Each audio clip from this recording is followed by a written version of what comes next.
Hello, and welcome to all the truth seekers that have joined us today.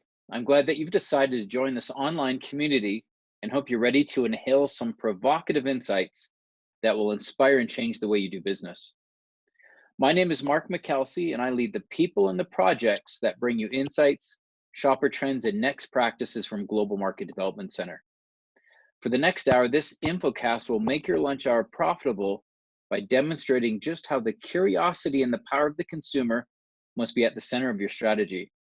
In other words, the way you've done things in the past is not the way your future success will happen. Retailers and brands more than ever must be adaptive and in constant flux in order to connect with evolving populations. So how you respond to this session is important. Without further ado, let's jump into it. I'm coming to you live from Colorado Springs and have Suketu, Andrea, and Michael from Kearney joining us. Today's Infocast is about how your brand or store can survive, operate, and win during and after the coronavirus pandemic. As you participate in this Infocast, you're most likely working from home, trying to keep your kids occupied with schoolwork or games, or you may just be spending more time contemplating what this pandemic means for your future. With so much time on your hands sitting in front of your computer, you've probably been contemplating, what will the world be like when this is all over? That is the question burning in the minds of investors, business owners, salespeople, marketers, and especially those who operate stores. For consumers, will it mean wearing masks and gloves as a daily routine when they leave the house from now on? Will shaking hands become a cultural faux pas? Maybe. But what we do know is that consumers are still recovering from the phases that they have recently passed through, such as moving from panic to hoarding, to understanding what it means to be in a safe environment, all the way to being locked in their homes like they are today. This has not been an easy transition for consumers, and it's perfectly understandable. The brain has moved from self-protection to being reminded what their core values really are. Compassion is now coming to the service for neighbors, communities, cities, and beyond in a matter of just a few weeks. In the meantime, many grocery stores that had been catering to the panic-stricken, and doing an excellent job, by the way, are still in recovery and restoration mode when truly they need to be in retool and reinvention mode. In addition to new consumer behavior, there are also new rules being written against brand perception that continue to underpin how these waves of shoppers behave. During the panic phase, when consumers rushed to their local grocery stores to buy toilet paper and cleaning supplies, the brands that were seen and stocked most prominently were kind of like quote unquote first responder brands to help consumers fight the coronavirus in their homes and workplaces. The second phase, where shoppers began to stock the pantry heavily and take a longer view of the pandemic, is where shopper loyalty deepened, and the brands who claimed they were donating portions of sales to health workers or using their facilities to fight virus-making products were and still are the clear winners. So that being said, Andrea from Kearney, we're glad you're here to join us today. Can you give us a few bullet points of what you think this pandemic means for businesses and what our viewers will learn today? Hi, Mark. Thank you so much. Actually, we'll start with Suketu Gandhi on our end, and then I'll pick it up after. Apologies for that. Great. Thank you, Mark. That was a wonderful piece that you put together around describing the state of where we are. Today, what we are going to talk about is, learning something from history. The last 100 years of pandemics and disruptions of many kind. Second is, what are the actual facts on the ground right now? How is this situation evolving? And then looking ahead.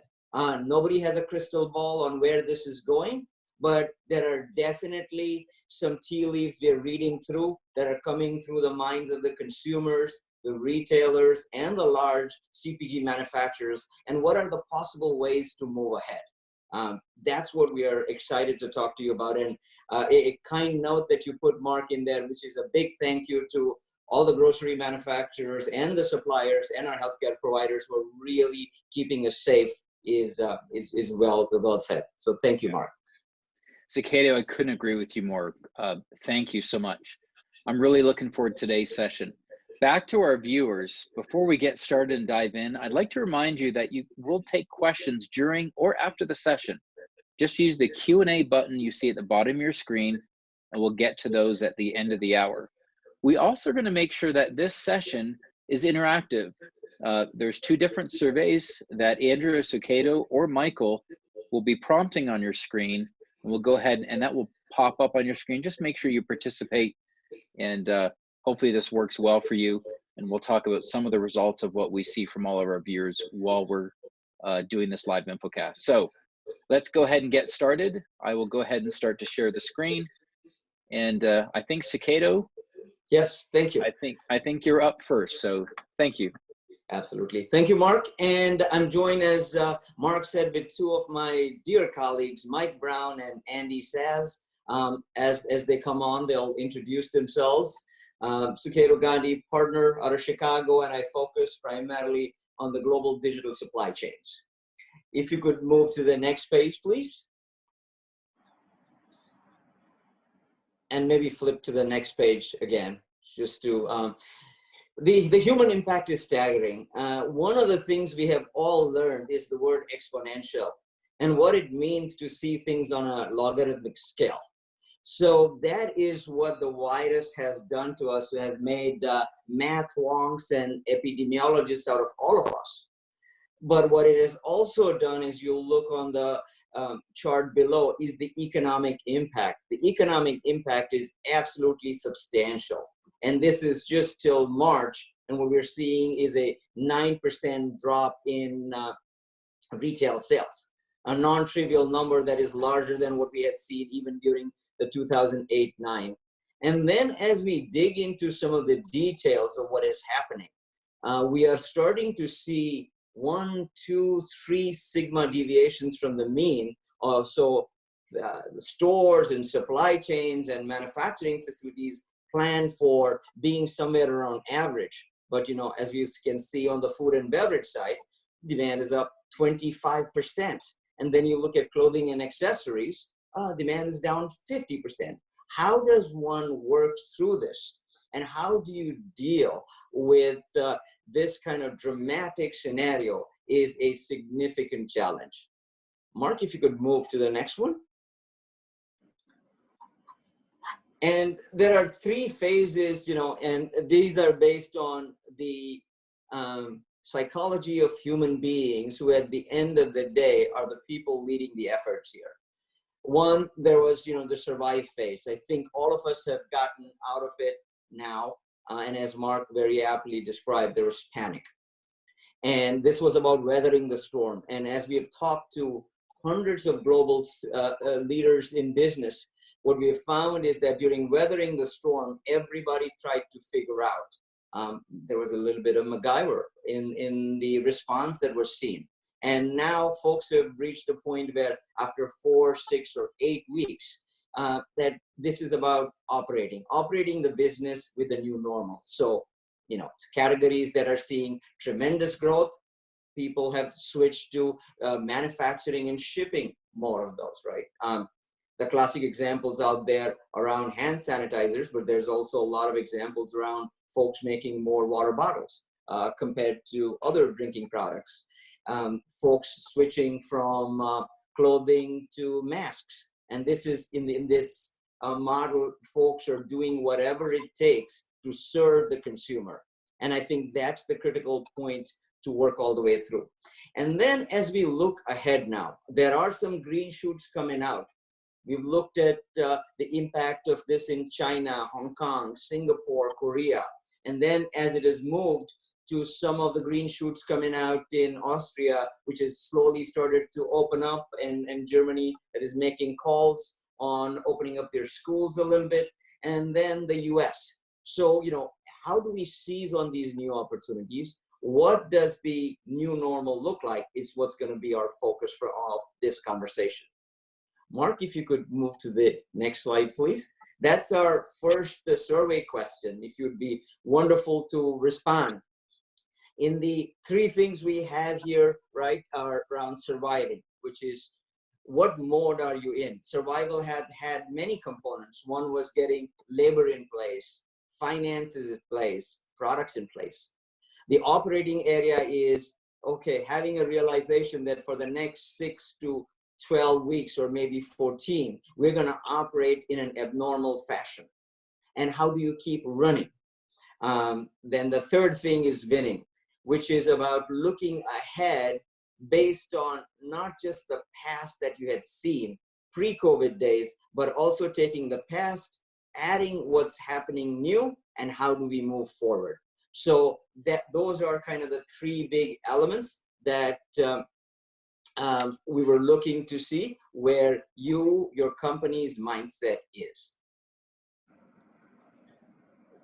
Depending on the number of responses, we'll take the data and otherwise move on to the next slide, Mark. What are the key elements of the win phase? We think the industry dynamics are going to change, both for retail and for consumer products. Example, the touchless buying, eliminating significant human interaction, but at the same time, people will look for experiences. What do you do to deepen your loyalty with your customers? Again, back to what Mark pointed out, folks who made sure that the products were there on the shelves that people were buying are gonna be remembered. That's one of the huge psychological things we have noticed based on our polling, that people remember who stood by them during a difficult time. And then the next thing is looking at the future, as we talked about, combining the past and the future and the current challenges together is what the future looks like. So now I will turn it over to my colleague, Mike. Mike, if you could take us through from here, please. You could flip the slide, Mark.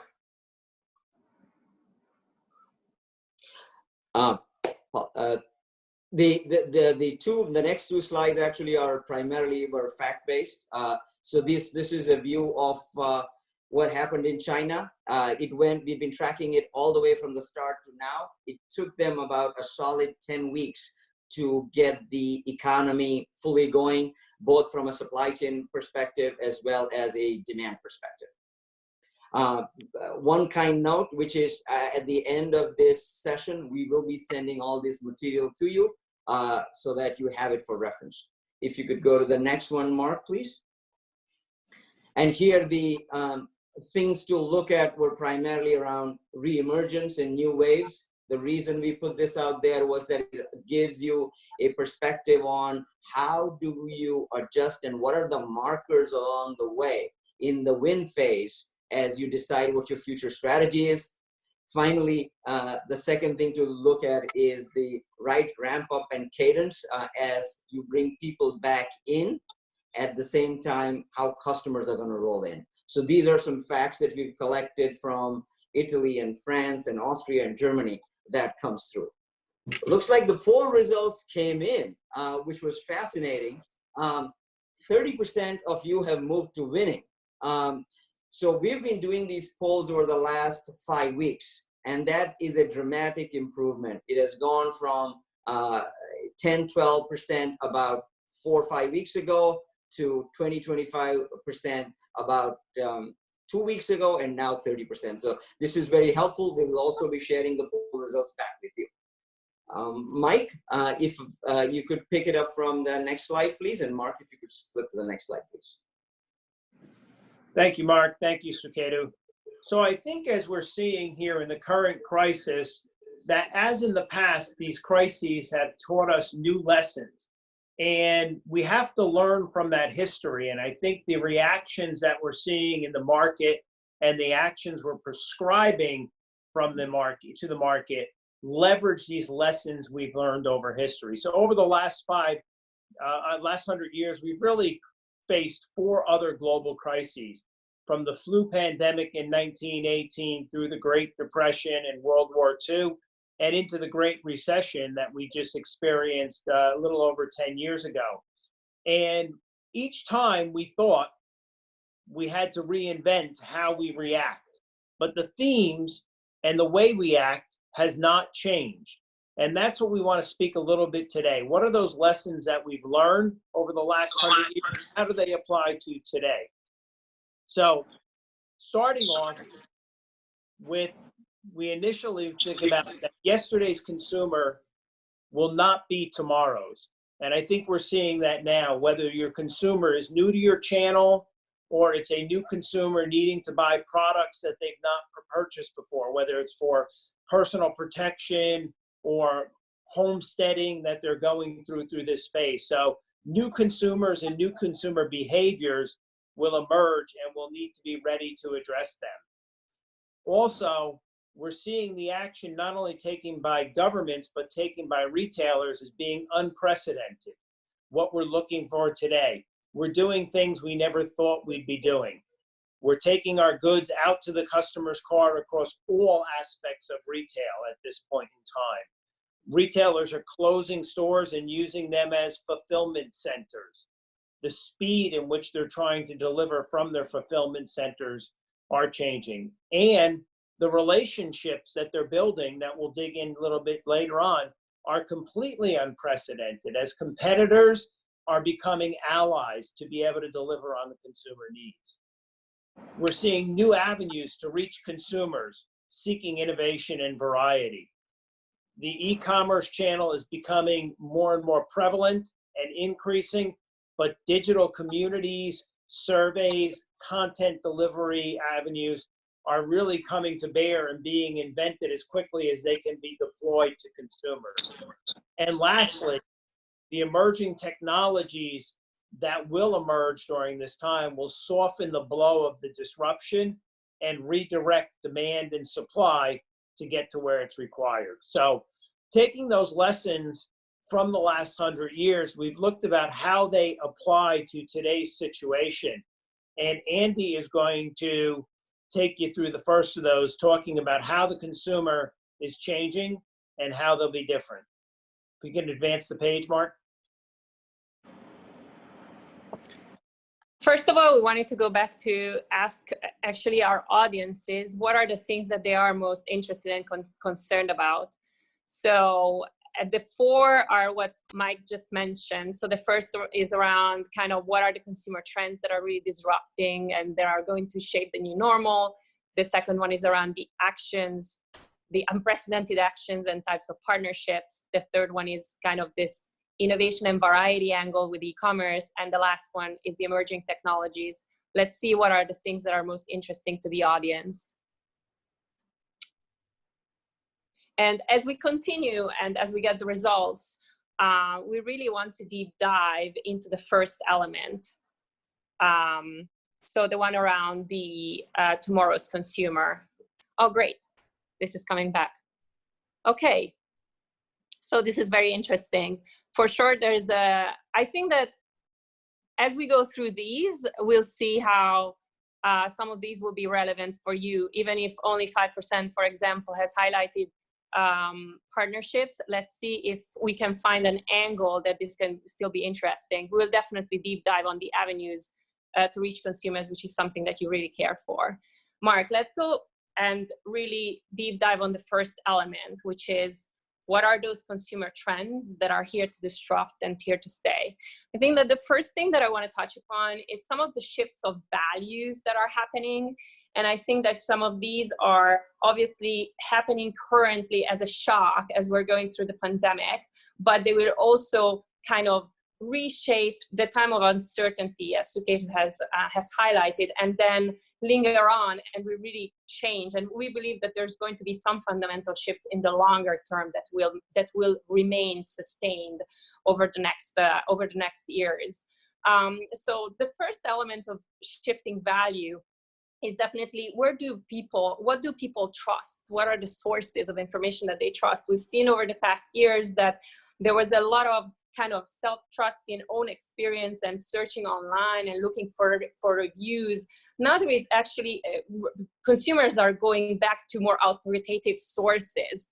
And there is an emergence in trusting really expert opinions, in trusting government employees that might be really driving in towards a direction that seems that seems trustworthy, and also scientists on that end.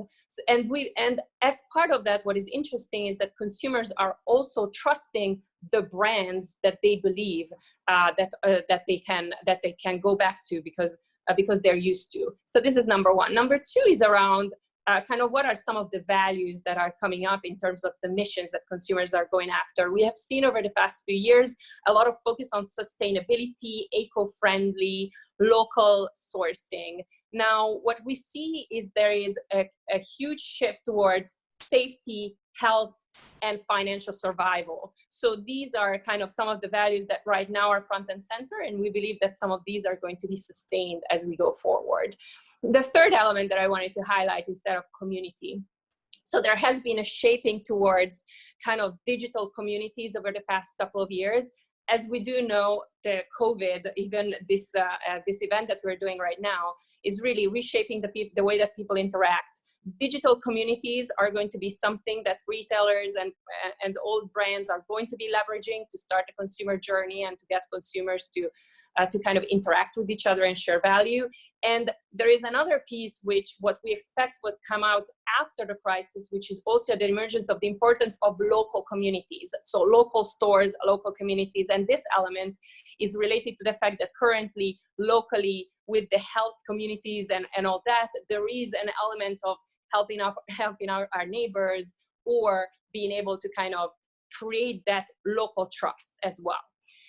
And so how do these really translate for brands and for retailers? What we believe, as we said, brand trust first. So there is a clear, strong emphasis on the brands that people know and that have top of mind and that they think that they can trust are the ones that they're going to get off the shelf. So a really strong push in that and in two-way communications, brands that listen and brands that talk in an empathetic way. Second point is the emphasis on value.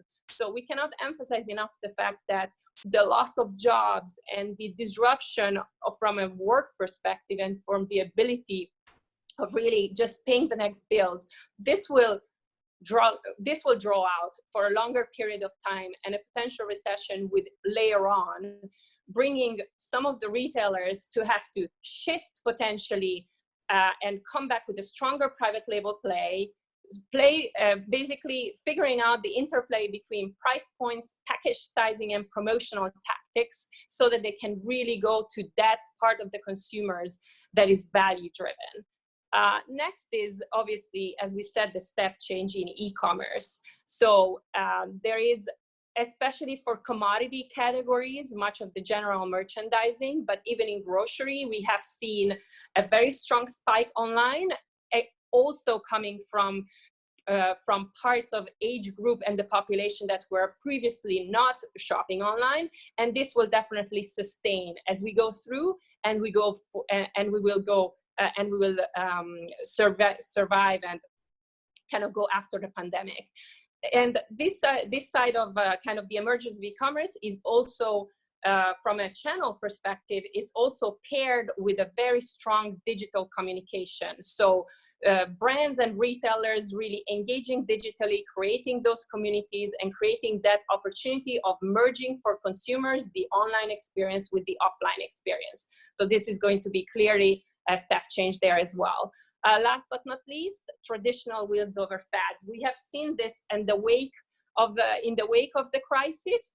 The brands that are well known to the consumers, the products that feel familiar to consumers and that they can really trust from long-term family and kind of emotional connections are the ones that the consumers are buying. So there is going after reliable staples, types of foods that are non-fads and so this is going to be, and also the use of kind of single use versus sustainable. So let's say that there has been a significant shaking of some of the offerings that we have seen come up over the past few years and going back to more traditional ones. Mark, can we go to the next page, please? Yeah. Andrea, we actually have the poll finished as well. I'm not sure if you wish to review this or not, or whether you're done with this poll.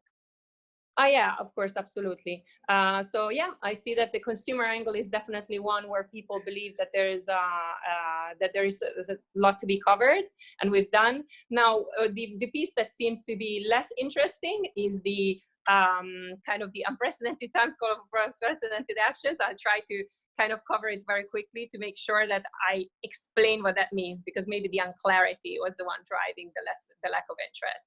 So our point number 2 is the following. Think about the disruption that we're seeing from the labor side and the supply side. So there is definitely a strong disruption of the labor pool. On one end, obviously we have seen a remote work and activities shut down that lead to layoffs and massive furloughs.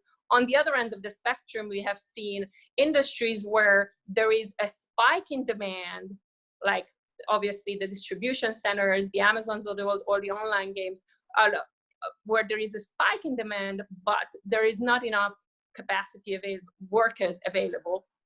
Also because of obviously the threat and the of the coronavirus. So this is one element of disruption. The second element of disruption is really on the supply side. So as we go up the chain, what are potentially the regions globally that have been time over time hit by the crisis and where they're shut down in supply? And over the medium to long term, what are the potential shifts in supply that will happen? How many retailers will potentially decide to differentiate and have different countries that they will be sourcing in to really de-risk their supply chains? And what will this really mean in terms of the fluctuation in demand for those suppliers and the potential ability to weather the storm? Because we can see some of the spaces where some suppliers might be actually coming into difficulty as their retailers are not paying for the next season, or they're cutting their demand. Whereas on the other end, there might be spikes as well. So it's always kind of a little bit of a polarizing effect of the COVID, depending on the sector that you're actually working in. So what we have seen is an emergence, and we believe that in the longer term, there will be an emergence of the need to look for uncommon partnerships.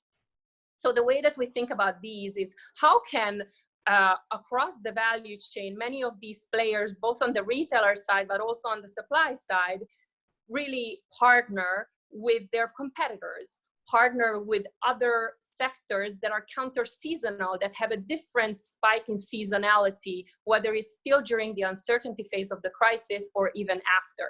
So some of these examples we have seen already in Europe, how some of the players like McDonald's has been partnering with Aldi on sharing their labor pools. As the McDonald's have shut down, McDonald's has been pushing over their workers to Aldi that had a spike in demand. And so we see how completely different sectors have, and then obviously these workers will be flowing back into the McDonald's as they open back and as the volumes of retail demand reassess. So these are some great examples of how to kind of weather the storm on the labor side. The second point is around joint supply ecosystems. So as we see, if they really believe that many of the on the supply side, there will be potentially a diversification in the regional areas where some of the retailers will be buying from to de-risk.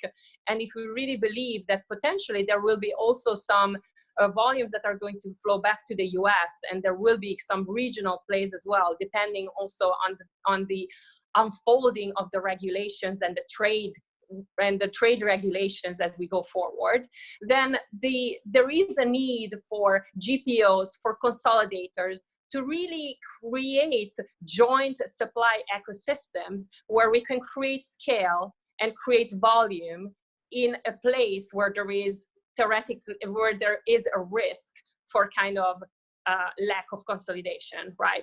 Last but not least, the example could be that of the shared last mile logistics. So we have seen for a very long time how for apparel retailers, holiday is like a critical period.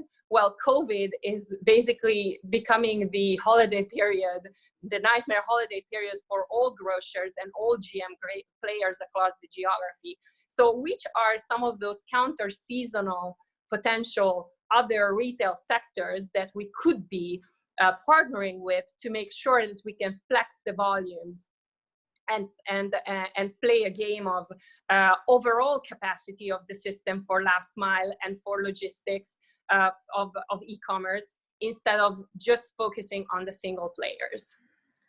Okay, so we covered a couple of these disruptions. I'll pass it back to Mike to cover the next area.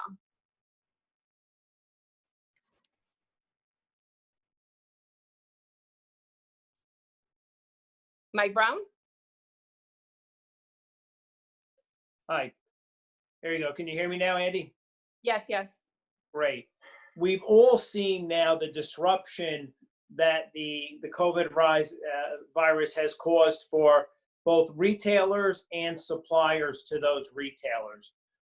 Channels such as store networks have been cut off in many sectors where retailers would used to pass 70 to 80% of their volume through. Consumers have been limited to very specific channels where they could shop in the real world. Online has become more and more important, and the flow of goods has really changed dramatically from supplier to consumer. And if history has told us anything, it's we really have to expand the avenues that we have to reach consumers. For both retailers as well as suppliers, one of the big avenues we see are marketplaces. Online marketplaces are growing in their scale and as is the reach of the consumers when they need, where they are. We used to think about this as the endless aisle, but the marketplace really is leveraging the technologies that exist to bring your products directly from you to a wider selection of retailers and their customers. So we see customers such as Urban Outfitters beginning to sell pet products and sell furniture through marketplace relationships. We see Home Depot is deep into the furniture business in their online marketplaces with partnerships that they've created with their suppliers and new suppliers to bring these products to market. So we see the new marketplace with the growth depicted on the slide that you're looking at as one of the tremendous opportunities for expanding your reach to new customers through new channels as existing and your typical channels have been shut down.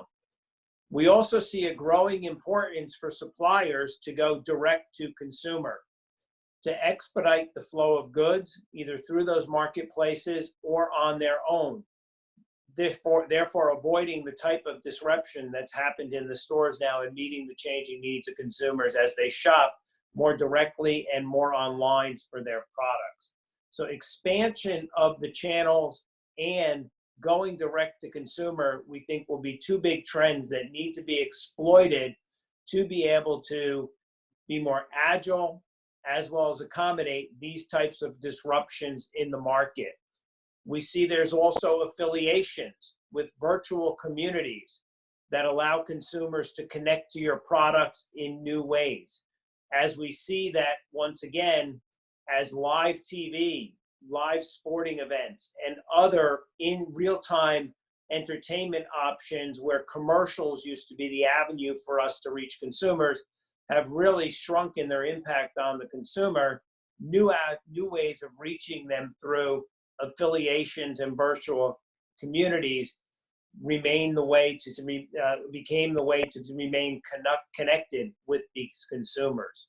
So drastic changes ahead, from consumers changing how they'll shop, staying at home, to retailer bankruptcies we foresee seeing over the next 6 to 12 months, which will change the landscape of the channels that we've traditionally used to reach our consumers, and these ways to innovate around new channels, direct or other, to get to the consumer.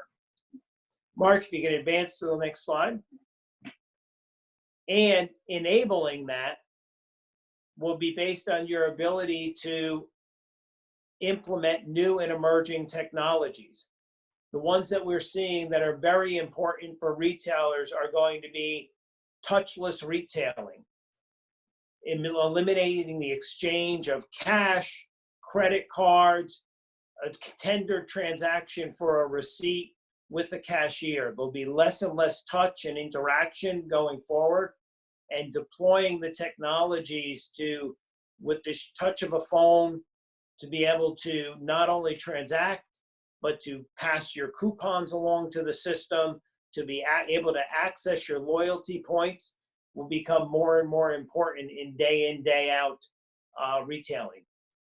Multimedia interactions broadly across channels will just expand the way that we can deal with customers, making shopping more real time, not so much a secondary activity that consumers need to partake in, but really meeting the consumer where she is, when she's in her activity, when she's really just living her life online, being able to engage with her as opposed to her engaging in a particular platform that she would shop. We also see the technologies being able to move goods and services to consumers from point of production to their end use will become more and more important. So sensing platforms that enable the ability to have end-to-end visibility of external and internal signals where supply and demand are shifting will become more critical. As we saw, the COVID virus has caught many businesses just off guard.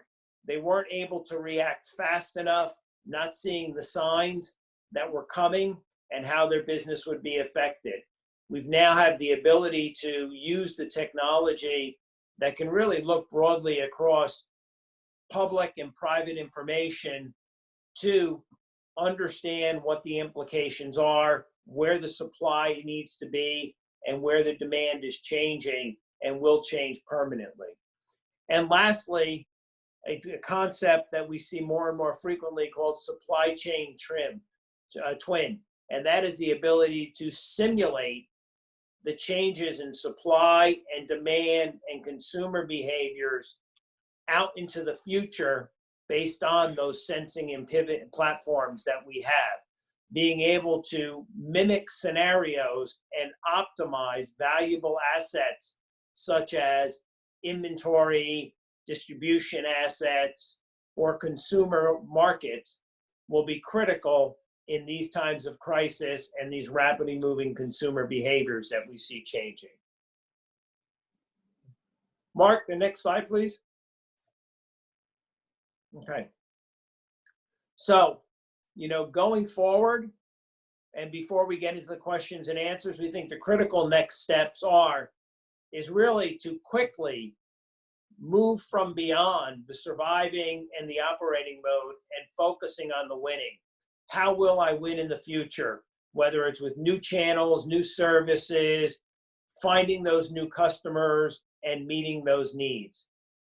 As you plan for the win phase, it really is to make sure that you're considering the consumer and the technology shifts that we spoke about to be ready as we come out of this in a staged way that Suketu has spoke about at the beginning of the presentation.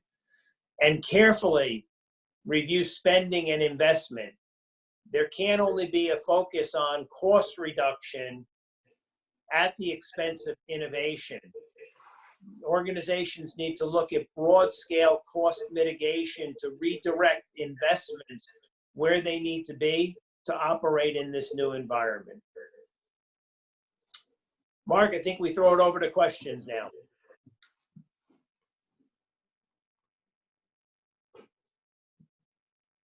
Well, great. Let's go ahead and I'll open up our Q&A feature to see how many questions we have at this point. Just give me a moment. We have one question that says, what is the role of real estate in the future as it comes to retail, given the impact of the COVID-19 crisis? How do we see the real estate market really being impacted, especially because some of the bankruptcies that we see coming through? Yeah, it's a good question because we're talking a lot about digital, and the changes that are going to happen in the consumer's migration to digital. Our point of view at Kearney has been and remains to be that brick and mortar retail is critical to survival for any retailer, whether existing brick and mortar or online incubated companies that need to move to brick and mortar.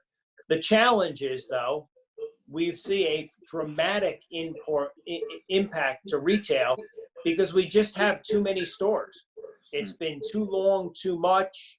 The real estate has not contracted where we see that it will need to.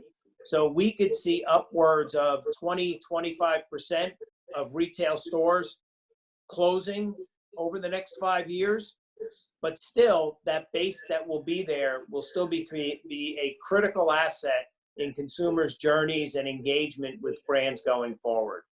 Short term, a significant impact on retail, on real estate, though. Well, what are your thoughts in regards to some of those who are being hit the hardest, department stores, shopping malls, that type of thing? We see a lot of the shopping malls that have been closing over the past few years, turning into recreation centers, hotels, fitness areas, that type of thing. As those closures begin to accelerate, how do you see some of that real estate being reused as well into the future? Yeah, we've been on the forefront of this with our clients for the last few years. So we see the transition really being from retail to what we call consumer engagement space. So it's not so much about selling goods, but it's about entertainment, surveys, services, shared space. And a lot of that we see converting over where the mall is much more becoming the suburban downtown in many markets. And we see that transition still happening as some of that space will start to get used for residential space, for office space. Could you imagine a small near urban area taking those two flagship stores at the end of the mall and putting a great office tower up one side and a great residential complex up the other side, and creating an environment of that consumer engagement space in between them that becomes the hub for both those working and living communities to socialize. So we see the space being converted. The space is good. The use needs to be different. Maybe to add one thing to that, Mark, which is around the use of these as the extreme example we've seen is used as mini data centers to support cloud, which was fascinating just because they had a lot of pipes coming in. And then the second thing is as stores go from white to dark to gray as DCs for pickup.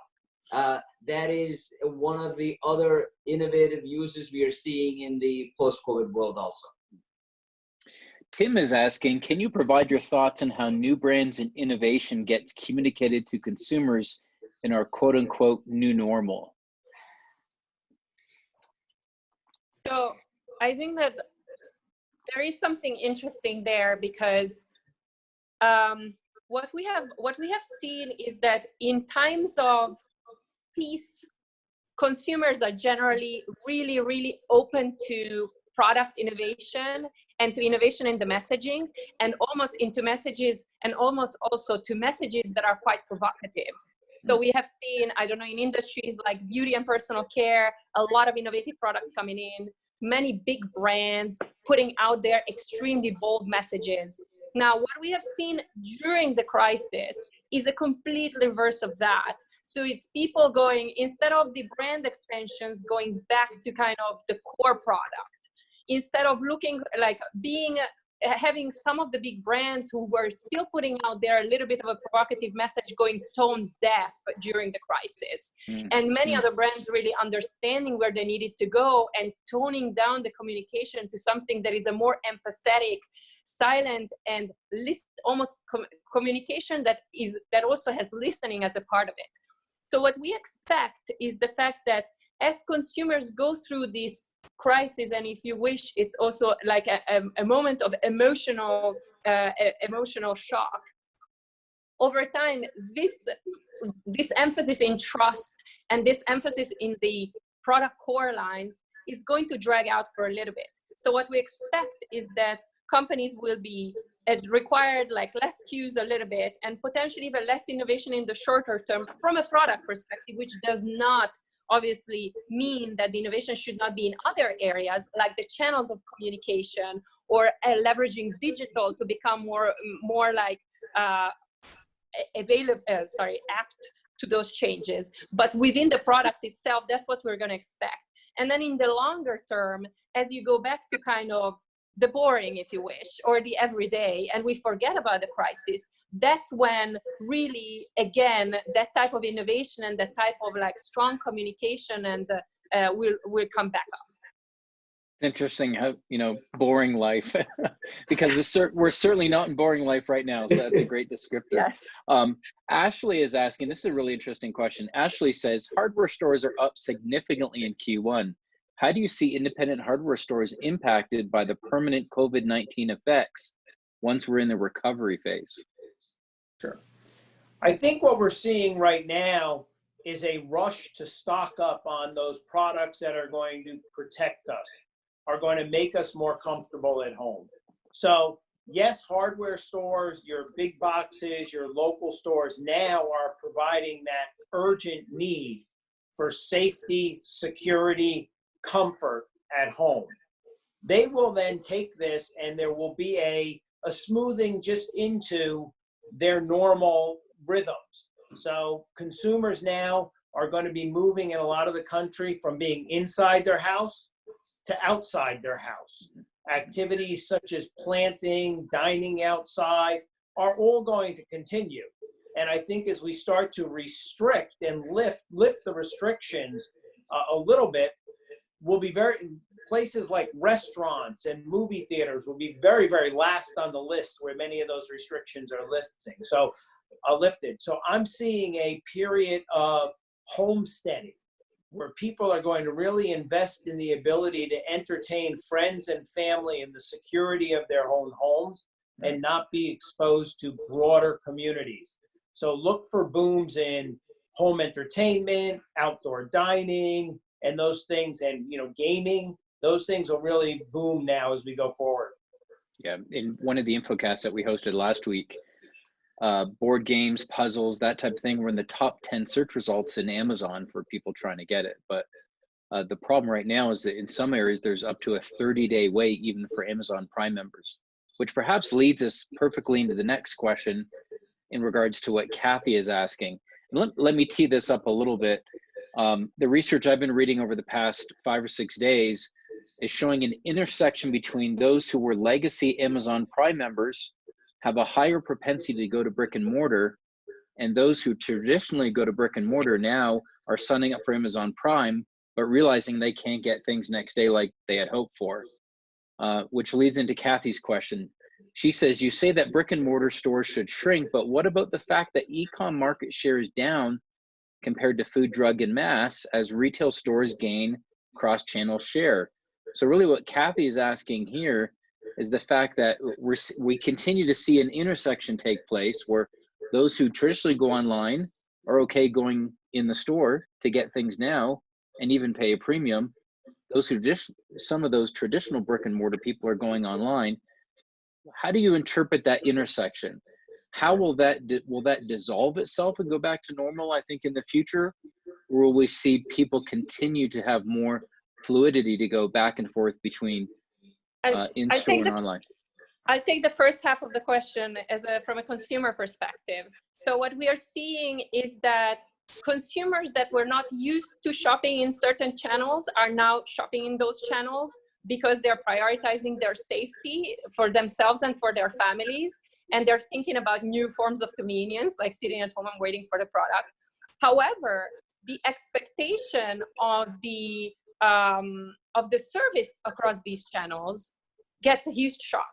So if I used to shop on Amazon, now I cannot get my product 2 days, and I don't even know what that means, or in a way, right? Because that's what I've been seeing for the past 2 years. So I'm like, oh, if I cannot get it this way, then I have to look for another way to get to that service.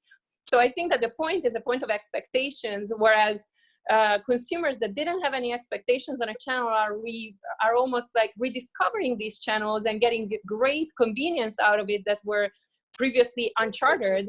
Now the others that used to shop on those channels get disappointed and they look elsewhere. So this is how I read it from a consumer perspective. Mike, any other inputs? Yeah, behaviors that we're seeing right now are very difficult to peg them as definitive changes. I think we've got a lot of emergency shopping, reactionary shopping, stocking up that's going on. We do see, though, that the longer term trend is that people are going to move more and more to the online channels as they have been, but even more rapidly than they have in the past. And if not completely online, to services such as buy online and curbside delivery, avoiding the crowds that they may be exposed to. So we'll have to sort this all out over the next couple of months because the spikes we're seeing right now are not normal behavior. That might lead us perfectly into the next question. Adita is asking about the trends of touchless retailing. So frictionless retailing used to be the trend. From what I hear inside the GMDC membership, are the retail executives that we work with are saying, hey, what about touchless? Does that mean Apple Pay is going to become a thing now? Can you give your perspective on that? And is that real? Do we think that inside the retail boardrooms that those are serious discussions taking place? And how do you think that technology will grow in the months and years to come? Touchless is here, right? Touchless is here, and it's here to stay. If you look at some of the larger retailers, what they've done is the whole process of looking for something, coming into the store, doing a mobile registration to say that you are in the store, and then only the piece around where they physically pick up the product and give it to you is the last piece left. And we are seeing that even that is being handled differently by different players. So, for example, there are certain grocery guys who would say, come in, text, open your trunk. And this is not only happening with grocers, it's also happening with other providers. So it's happening in electronic store, it's happening with folks who are doing laundry. So the psychological change will probably stay for a longer period of time. And one technique that we've seen one of our clients employ was look at the whole end-to-end and say, where do I not touch? And if I do touch, it's got to be for a specific experience, as both Mike and Andy mentioned, that is there some value add in the experience other than delivering the product? If there is not one, then no touch. So payment schemes, looking for product, delivering, all of them are par for the course right now. Yeah. And touchless is really just the next click on the frictionless scale, right? Because we've taken away the friction of touching and those other things there. So very similar, it's just the next evolution. We have time for, I think, a couple more questions, but if the panel here is gracious enough, we may want to go a few minutes over. It's really up to you and the timing, but the questions keep coming through. So eventually at some point, I think, we'll take 2 or 3 more and then try to end the session. Julie's asking, with 26% of people trying online grocery for the first time and yet not having a really great experience, how sticky can that be?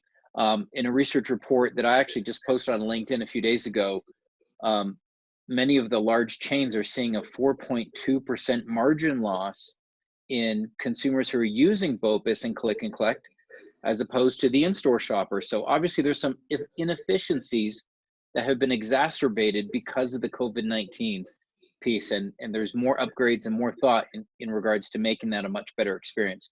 What are your thoughts in regards to basically the consumer feeling of how they're seeing BOPUS right now? Do they know, do they hope that it will become more efficient and better in time? Or do we feel they'll move away from this fairly quickly as soon as the COVID-19 crisis is over? Yeah, I'll jump in there. The experience has not been good. People are unable to get slots, the merchandise they want, and so on. So that may prevent a little bit of that movement to online so quickly for grocery.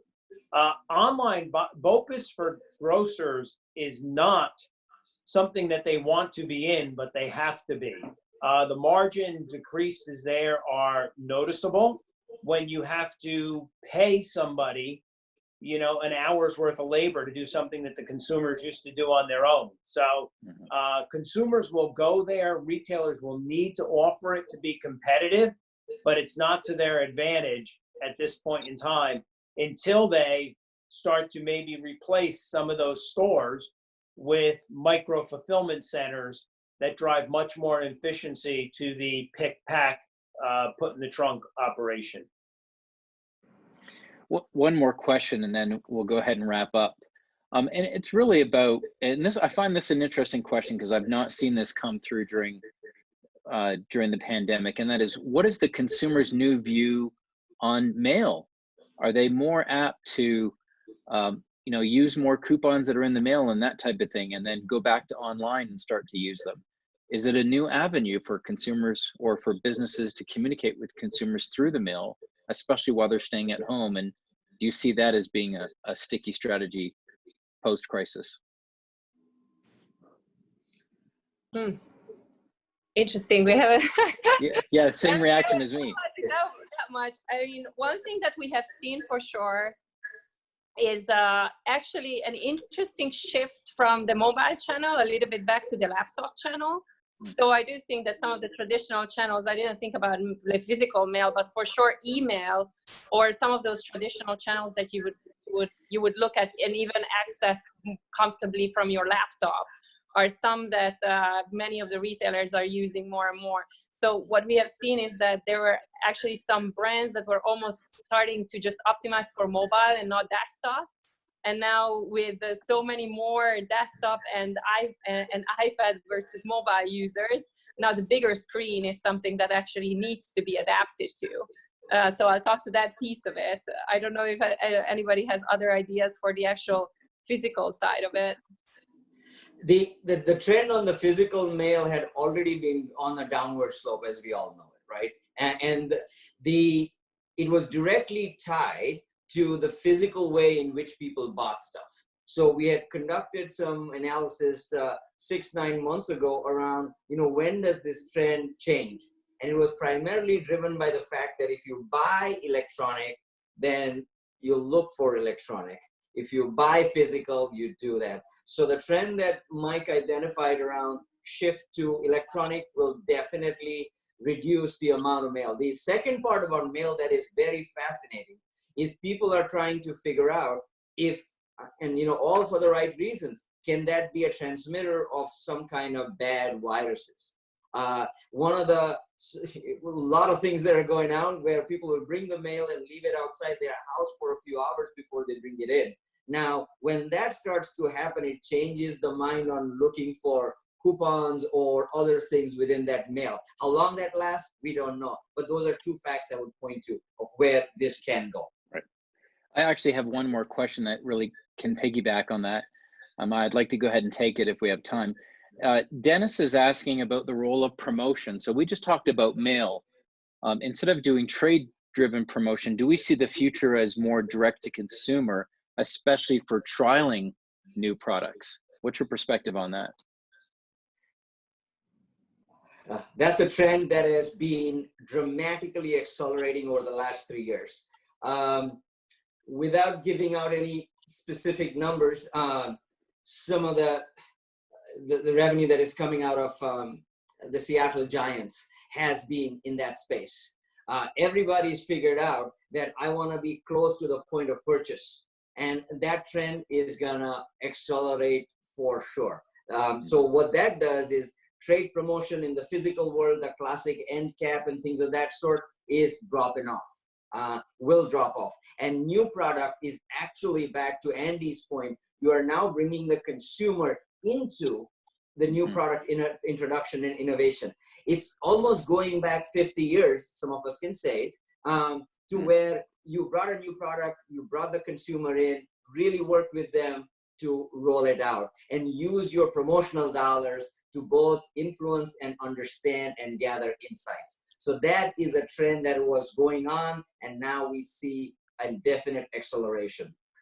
I would add one thing from an organizational perspective, an operating model perspective, that the fact that now trade dollars have to be split between the physical world and the online world. So we have to think about trade dollar investment in Amazon if you're a brand, the same way that you used to think about buying your shelf space within like a Whole Foods. Walgreens. So then that also impacts on, from an organizational perspective, the need to not think about two different silos: the trade marketing dollars for the physical channel and the investment in media on the digital channel. So this has to go together.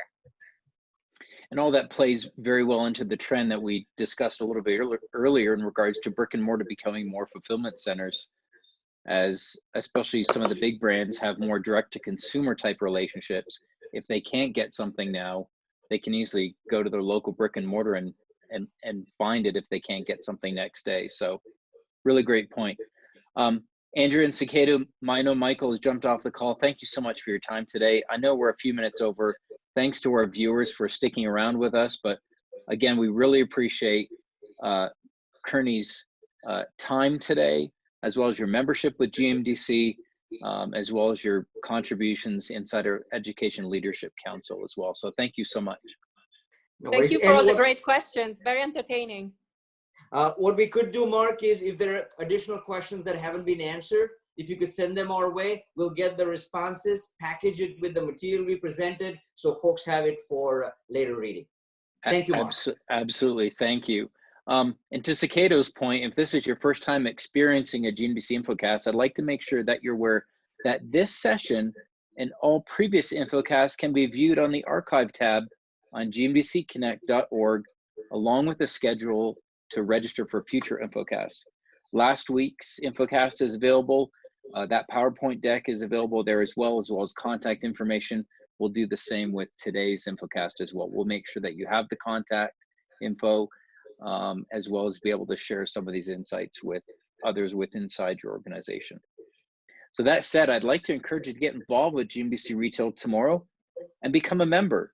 Today's Infocast is a small sample of what members have access to, as we are a nonprofit, retail-owned association that helps you connect to people and companies and opportunities for growth inside the general merchandise, health, beauty, wellness, and the self-care industry.